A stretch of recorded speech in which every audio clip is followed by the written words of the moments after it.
A man can no more diminish God's glory by refusing to worship him than a lunatic can put out the sun by scribbling the word darkness on the walls of his cell.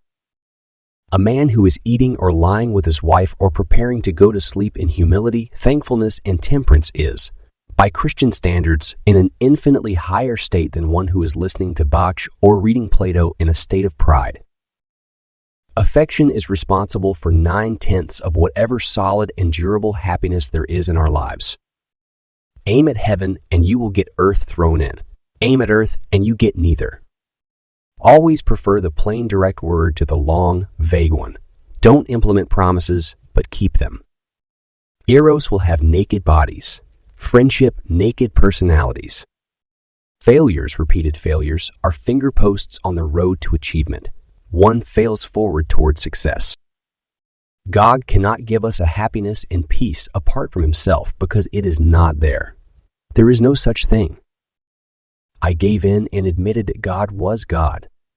If you look for truth, you may find comfort in the end. If you look for comfort, you will not get either comfort or truth, only soft soap and wishful thinking to begin. And in the end, despair. It may be hard for an egg to turn into a bird. It would be a jolly sight harder for it to learn to fly while remaining an egg. We are like eggs at present, and you cannot go on indefinitely being just an ordinary, decent egg. We must be hatched or go bad. Joy is the serious business of heaven.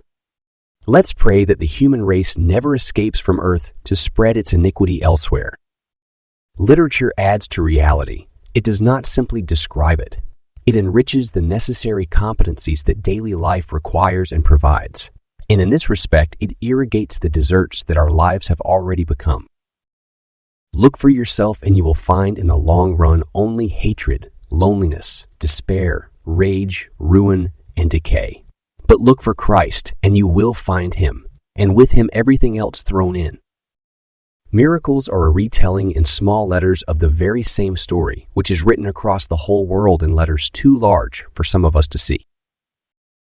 Miracles do not, in fact, break the laws of nature.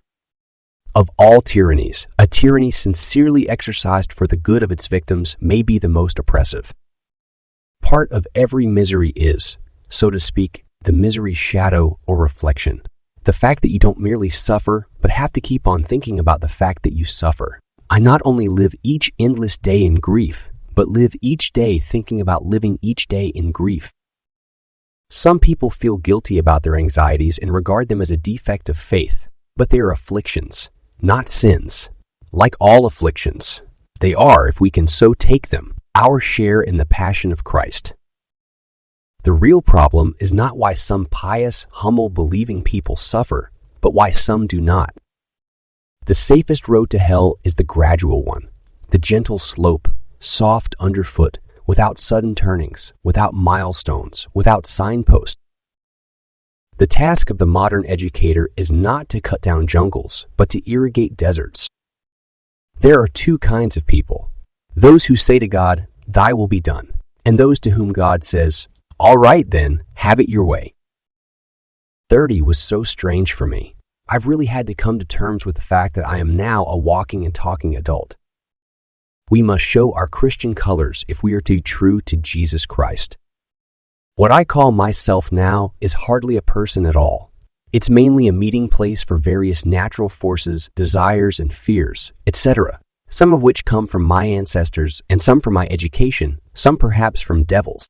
The self you were really intended to be is something that lives not from nature but from God.